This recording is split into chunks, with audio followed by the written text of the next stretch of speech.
Felizmente, as oitavas de final da Copa de 2018 começaram da mesma forma que terminou a fase de grupos, né? De forma emocionante, com vários jogos decididos no final, com o começo das disputas de pênaltis no mata-mata, né? Algo que é sempre interessante. E também alguns quase, né? Algumas seleções que quase surpreenderam, que deram mais dificuldades do que muita gente esperava. E isso, claro, foi muito interessante e enriqueceu essas oitavas de final, né, Júlio? E teve além disso tudo que o Alan já falou e que a gente vai falar muito mais hoje no Montanha Russa, tem também o Brasil, que fez o que tinha que ser feito, né? E continuamos na caminhada, agora vamos pegar a Bélgica.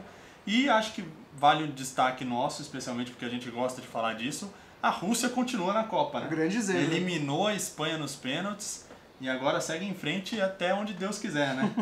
Isso aí. É disso que a gente vai falar hoje no Montanha Russa.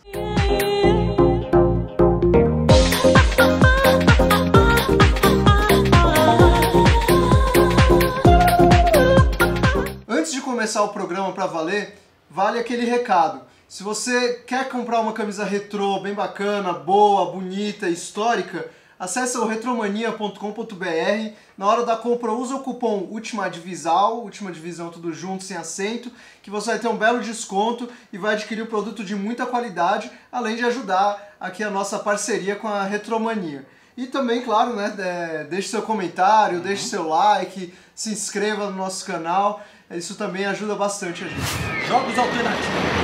Como dito na abertura do programa, teve um jogo aí que foi muito interessante, muito legal para quem curte futebol alternativo.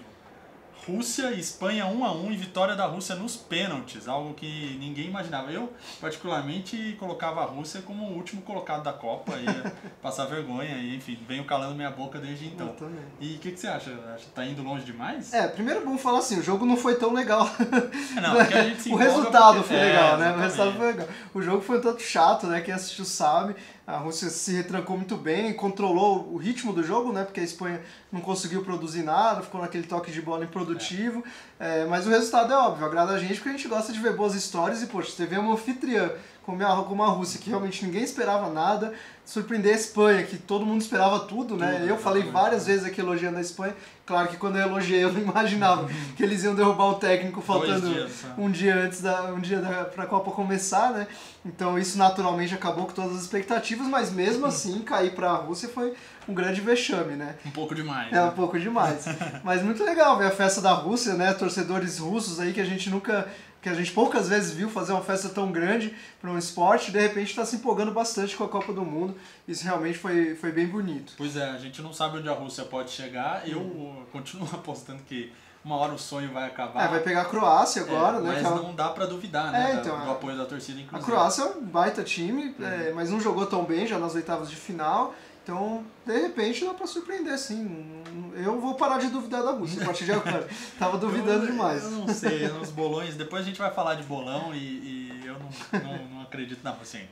Enfim, outro jogo pra gente falar que foi muito legal foi Bélgica 3, Japão 2. O incrível, se você não assistiu o jogo, é que o Japão abriu 2-0 e tomou a virada nos últimos minutos e um pouco de inocência do Japão, inclusive, de não saber segurar o jogo e de ser tão solícito com o adversário. Foi incrível a primeira capacidade do Japão de abrir 2-0. De abrir 2-0, mostrou qualidade no ataque, inclusive coisas que não tinha mostrado na Copa ainda e que a gente não esperava, porque a preparação do Japão foi ruim, trocou de técnico e tudo mais. Então a gente não esperava também, outra seleção que a gente não esperava muita coisa. Chegou e conseguiu abrir 2-0 contra a Bélgica, né? A Bélgica vacilando demais também, péssima atuação da Bélgica. E aí é isso, né? Como você falou, um vacilo absurdo da defesa, né? Você chegar, uma seleção que historicamente tem problemas em jogadas aéreas. Aí você tem a baita ideia, de repente, de mandar o time todo pro ataque para tentar fazer um gol de cabeça no último lance do jogo, sendo que você poderia arrastar para uma prorrogação, que daria muito mais tempo. Sem contar o tamanho dos jogadores japoneses com relação aos belgas, que era óbvio que... Óbvio, o goleiro gigante, pegou, saiu com a bola e fez um contra-ataque... Falta malícia ali, né? Espetacular, faltou malícia realmente, e aí o Japão acabou merecendo ser eliminado, Cenas infelizmente, tristes, né? Aquelas cenas no final do japonês chorando, muito triste. Exato. E outra cena triste também foi da Colômbia no jogo contra a Inglaterra. Pois é. Pelo mesmo motivo, né? Um pouco diferente, né? Claro, a história, porque aí nesse caso a Inglaterra abriu 1-0 e a Colômbia no último lance também foi lá e mais uma vez provando como essa Copa tem muitos gols nos últimos minutos. Fiz até uma matéria recentemente que foram 12 gols nos acréscimos que mudaram jogos, que decretaram placar ou decretaram viradas Desde as e primeiras tal. rodadas, Então, 20% dos jogos tiveram gols nos acréscimos, né? Desde lá da primeira fase. Então é muita coisa, realmente. E aí essa Colômbia aconteceu isso. A Colômbia foi lá, fez o gol de cabeça, levou o jogo pro empate, conseguiu segurar na prorrogação com alguns sustos, né? Dos dois lados, jogo interessante, inclusive na prorrogação. E aí nos pênaltis não deu certo, né? E aí triste também a cena dos colombianos chorando, né? Essas seleções, elas não imaginam ir tão longe, e quando elas chegam, elas sonham, e aí realmente ver o sonho acabar é complicado.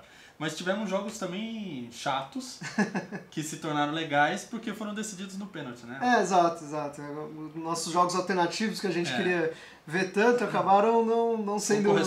Não correspondendo muito, né? Principalmente o domingo, né? Foi o domingo que foi meio chato, né? Croácia e Dinamarca foi o jogo logo depois do jogo de Espanha e Rússia. O jogo parecia uma continuação de um jogo, do mesmo jogo. Um jogo infinito. Um jogo infinito que ficou chato eternamente, assim, né? Mas pelo menos acabou indo pros pênaltis, né? E aí nos pênaltis quando não é nosso sempre divertido. Não, e teve aquele momento do Subasic pegando 3 pênaltis e tem a história muito legal. A gente até divulgou nas nossas redes sociais uma história muito legal que todos os jogos ele veste uma camisa homenageando um amigo dele que morreu em campo, uma cena muito triste. O amigo dele bateu a cabeça no muro durante uma partida, né? Ele caiu para fora do campo e aí bateu a cabeça no muro, morreu em campo. Isso em 2008. Desde então ele sempre passou a usar uma camisa por baixo que tem ali uma foto desse amigo. E aí nas comemorações ele mostra essa camisa e mais uma vez mostrou depois de pegar 3 pênaltis na Copa do Mundo, né, contra a Dinamarca, decidiu o jogo. E aí ele, inclusive, se emocionou depois do jogo, numa entrevista coletiva que ele deu, ele chorou ao falar desse momento, dessa tristeza toda que ele carrega por causa da morte desse amigo. Então é uma história que mostra como o futebol, né? Mais uma vez, né? É muito mais do que o futebol, uma prova de amizade, uma lealdade muito legal do Subasic. E nesse mesmo jogo acabou tendo uma história também triste, que é a do Kasper Schmeichel, né?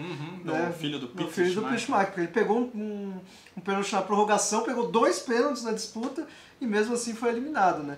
E é um goleiro também que tem uma história muito legal, alternativa inclusive, porque ele passou por muitos times de divisões inferiores, sofreu muito para conseguir provar que é mais do que um filho do Peter Schmeichel, né?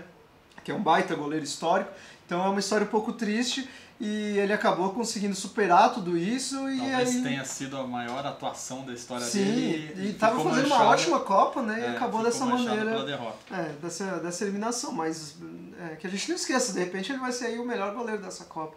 Porque realmente se destacou bastante, né? Fora isso, tem Suécia e Suíça para comentar, mas você quer comentar alguma coisa? Mas esse, realmente, não tem muito o que falar. Eu esperava mais a Suíça. A Suécia foi melhor durante o jogo todo. Esperava um pouco mais a Suíça, até porque deu trabalho pro Brasil. E vamos ver o que a Suécia pode fazer mais pra frente. Pode se consolidar como maior zebra, mas realmente não vejo muita qualidade. Não gosto muito do time da Suécia. Aliás, falando em Brasil, vamos nessa. Seleção brasileira. Vamos falar sobre Brasil de Tite, que vem engrenando na Copa do Mundo. Ganhou do México 2-0, o gol do Neymar e do Firmino. Neymar que vem jogando melhor a cada partida. Ainda tem, né, algumas críticas e o pessoal pega um pouco no pé dele também. Mas, enfim, tá crescendo e outros jogadores vêm crescendo também, né? Exato. Foi muito legal ver a recuperação do Willian, né? A gente cornetou bastante ao Willian. Acho que é o maior... O mundo cornetou porque ele mereceu, e ele sabe que mereceu as críticas. E realmente, dessa vez, teve uma atuação muito boa, começou a se recuperar ali no primeiro tempo junto com a seleção. No segundo tempo, realmente desabrochou, desencantou e fez uma ótima partida. Isso é muito importante pro Brasil, realmente. Agora até vai ter um pouco a sombra do Douglas Costa, que já voltou a treinar e tudo mais. Mas é um jogador importante, sabe jogar pela seleção brasileira, mostrou isso e realmente merece essa boa atuação que ele teve contra o México. Por outro lado, tem a ausência do Casimiro, que foi amarelado, né? E vai ficar fora. Você acha que isso muda a questão tática do Brasil? Cara, eu não gosto do Fernandinho.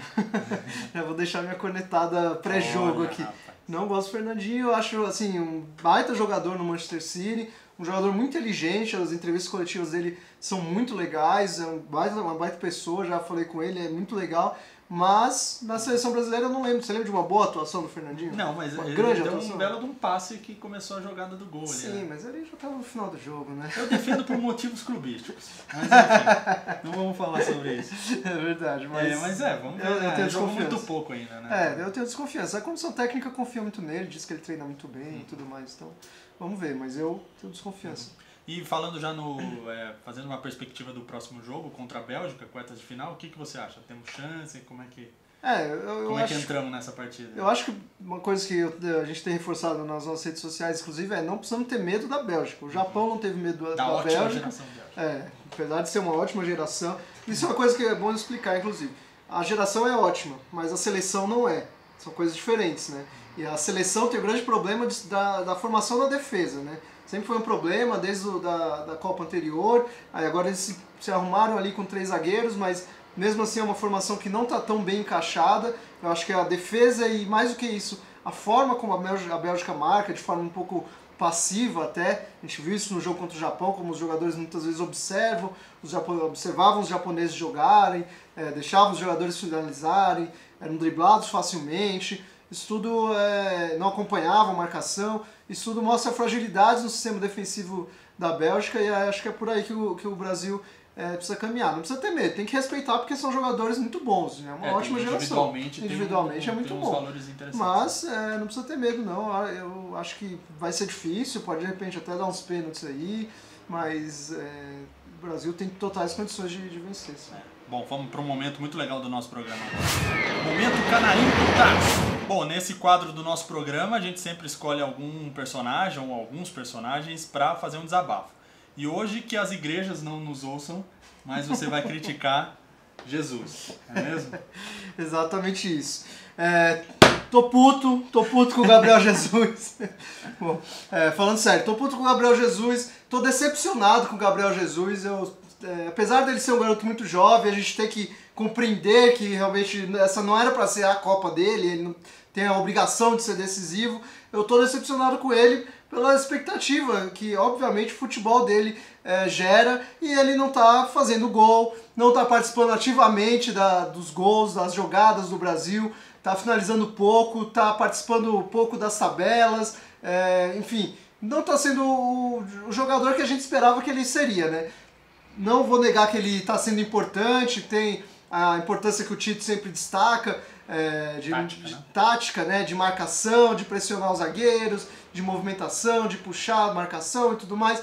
Ele tem tudo isso, legal, bacana, importante, mas aquela coisa que muita gente diz por aí, se é para marcar, põe o volante, né? Não põe o centroavante, né? Mas enfim, é uma brincadeira, claro. O centroavante hoje em dia tem que marcar, mas o grande ponto é que o Tite tem no banco de reservas um jogador que sabe fazer isso. O Firmino na Inglaterra sempre foi muito respeitado porque marca bem, porque pressiona bem, se dedica muito, faz essa parte tática muito bem e porque também, obviamente, faz gols, né? Tem mais de 20 gols nessa temporada, foi para a final da Liga dos Campeões participando muito com gols, né? E fez um gol agora pressionando ainda mais essa situação. Né? Exato. Então, também tem essa questão, ele tá mais confiante, né?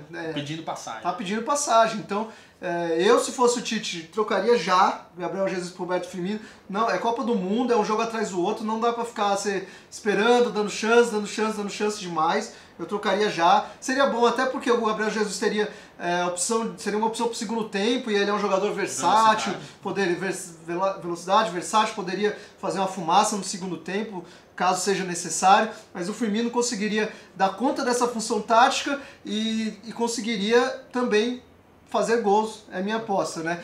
E eu quero deixar claro uma coisa aqui, não é uma crítica clubista, eu vejo muita gente fazendo essa crítica ao Gabriel Jesus por questões clubistas, corintianos, são paulinos e tal. Eu sou palmeirense, tenho o Gabriel Jesus aí como um grande ídolo moderno do Palmeiras, mas infelizmente tem decepcionado, a gente tem que falar aqui a verdade. Tô putaço com o Gabriel Jesus, tô putaço com o Tite, que é teimoso, não vai fazer essa mudança, eu sei que você não vai fazer, Tite, mas Tá deveria. Deveria fazer, tá me ouvindo? Deveria. Melhor meme. Nessa rodada a gente começa a ter poucas equipes e começa a ter poucos memes. Menos né? jogos. Né? Mas um fato muito curioso aconteceu. Um torcedor russo foi assistir o jogo do Brasil e foi flagrado pelas câmeras. E ele tem um visual meio soturno, vamos chamar assim. Né? Meio vampiro, gótico. né? Meio gótico. E aí virou uma enxurrada de memes que a gente vai colocar na tela. E descobriram que ele era lá de Samara mesmo e foi assistir o jogo do Brasil. Exato. Teve gente se passando por ele, né? Teve teorias, né, em volta de quem seria aquela tão uma figura tão singular figura, né? Mas enfim, esse foi o meme da rodada. Pior lance bizarro. Uma Copa do Mundo cheia de gols contras, né? A FIFA tá até forçando a barra, interpretando alguns lances como gol contra, não sendo necessariamente assim. Teve um gol contra bizarro nessa rodada que foi o gol da Espanha, porque a bola foi lançada, o jogador estava se batendo ali com o Sérgio Ramos, o Inacevic, né, o zagueiro bem experiente da Rússia, estava se batendo com o Sérgio Ramos, de repente a bola bateu no pé dele e entrou. Enfim, foi um lance bem bizarro, um gol bem estranho, e mais curioso ainda é que o Sérgio Ramos saiu comemorando como se fosse um golaço dele, da história, da vida e tal, mas foi um gol contra bizarro realmente, e mesmo assim a Espanha acabou sendo eliminada. Melhor frase. Rolou uma situação muito legal na seleção da Inglaterra, que o técnico Southgate liberou o lateral Delph para fazer uma visita, digamos assim, à família, porque a mulher dele estava tendo um filho, estava para ter um filho, e aí liberou e explicou de uma maneira muito legal, né? Ele falou uma frase bem que mostra mais uma vez que o futebol não é só dentro de campo e as pessoas que olham para isso são realmente especiais. A frase é: há coisas na vida que são mais importantes do que futebol. Claro que Delph quer nos apoiar, mas ele precisa estar com sua família nesse momento. Talvez ele faça sua mulher comer muito curry para acelerar o processo do parto. E aí ainda concluiu: talvez a geração do meu pai encarasse isso de outra maneira, mas eu acho importante estar perto da família. Melhor capa de jornal. A gente não poderia terminar esse programa sem falar de dois fatos muito relevantes, não tão alternativos, mas muito relevantes nessas oitavas de final, né? As eliminações de Cristiano Ronaldo e Messi, né? Por Portugal e Argentina. E teve capa de jornal falando que foi o fracasso eterno de CR7 e Messi. É isso mesmo, né, Alan? Então, fica essa impressão, né? Porque é óbvio que eles já estão numa idade avançada e podem ter feito aí a última Copa em alto nível, né? Um tem 32 anos, outro tem 31. Daqui 4 anos dificilmente vão estar nesse ápice físico, né? Provavelmente vão estar jogando, mas não tão bem assim como estão hoje, né? E aí foram eliminados de maneira triste, né? Tiveram alguns momentos de brilho na fase de grupos, mas mais uma vez não fizeram gol em mata-mata, né? Mais uma vez tiveram dificuldades, tiveram pouca ajuda dos companheiros. Mais uma vez provaram que futebol é coletivo, né? Exato. Que não dá pra, por mais gênios e extraterrestre que sejam, eles não conseguem levar sozinho, né? Uma seleção que não ajuda. Exato, e fica só o nosso elogio ao jogo França e Argentina, né? Que a gente não tá falando muito por motivos óbvios, não é um dos jogos mais alternativos, a gente sempre foca aqui nos jogos menos badalados, né? Mas, opa, cuidado, Fleco. Mas foi um jogaço, provavelmente o melhor jogo da Copa, dificilmente algum vai ser melhor. França na frente, a Argentina virou, grande atuação do Mbappé, enfim, grande jogo, talvez o melhor da Copa até agora. Pior capa de jornal. Eu não tenho nem palavras para dizer o que o Deschamps fez antes do jogo com a Colômbia, né? Ele foi apresentar o jogo, enfim, conseguiram fazer uma frase contendo inúmeros preconceitos e clichês contra os colombianos, né? Exato, eles colocaram ali que a Inglaterra ia enfrentar um país que deu Shakira, café e usaram o trocadilho de Go Kane, obviamente para fazendo uma referência insinuar a cocaína, né? Cocaine, cocaína, enfim. Lamentável, a gente nem costuma falar aqui de piores capas de jornal, mas a gente tinha que citar isso porque realmente foi muito triste e criticar o Deschamps porque é um jornal que por si só, um tabloide que por si só merece muitas críticas. Melhor narração de gol. A pelota arriba!